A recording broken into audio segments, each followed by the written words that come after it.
लेखणीतून उतरले भावनेचे तरंग, पुस्तकाच्या रूपाने उलटले आयुष्याचे रंग. पुस्तकाचे अनावरण होताच शब्दांनाही फुटेल वाचा, एका भिकाऱ्याच्या पोराचा बदलून जाईल साचा, बदलून जाईल साचा. मान्यवरांच्या उपस्थितीत पुस्तकाचे अनावरण. रात्रीचा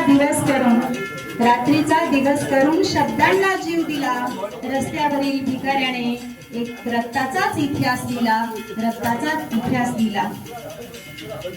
आणि हे पुस्तक प्रकाशन होत असताना आमच्या भक्तांचे मनीचे भाव म्हणजे आनंदाने वाहिले थेंब आले डोळ्याच्या वाटणीला, आनंदाने वाहिले थेंब आले डोळ्याच्या वाटणीला.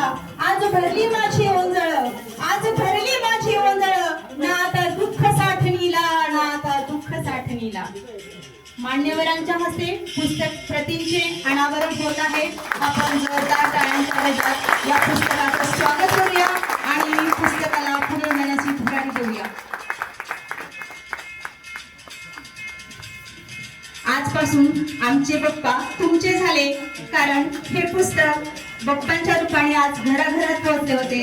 आज जोडा बाप्पांवरती आमचा हक्क होता, आजपासून तुमच्या सर्वांचा झालेला आहे, कारण हे पुस्तक बाप्पांच्या रूपाने आता घराघरात पोहोचले आहे.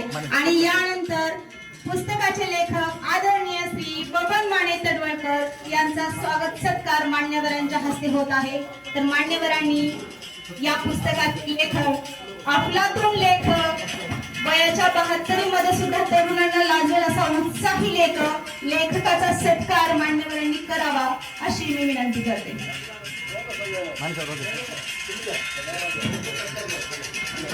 अगदी शेवटच्या क्षणापर्यंत पुस्तकाच्या प्रकाशनाची तयारी करण्यासाठी तन मन धनाने अगदी तरुणांनाही लाजवेल अशा उत्साहाने प्रेरित होऊन आणि मी माझ्या माऊलीला म्हणजेच बाप्पांच्या अर्धांगिनीला देखील स्टेजवरती बोलावित आहे.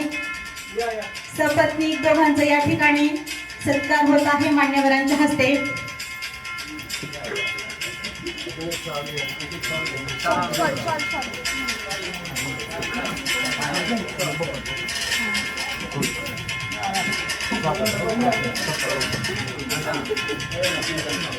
पिंजऱ्यातील एक पक्षी, मी भक्तांसाठी म्हणत आहे, पिंजऱ्यातील एक पक्षी आजही टाळ फोडतो आहे, कैदेतून बाहेर येण्यासाठी रक्तबंबाळ पंखाने फडफडतो आहे, रक्तबंबाळ पंखाने फडफडतो आहे.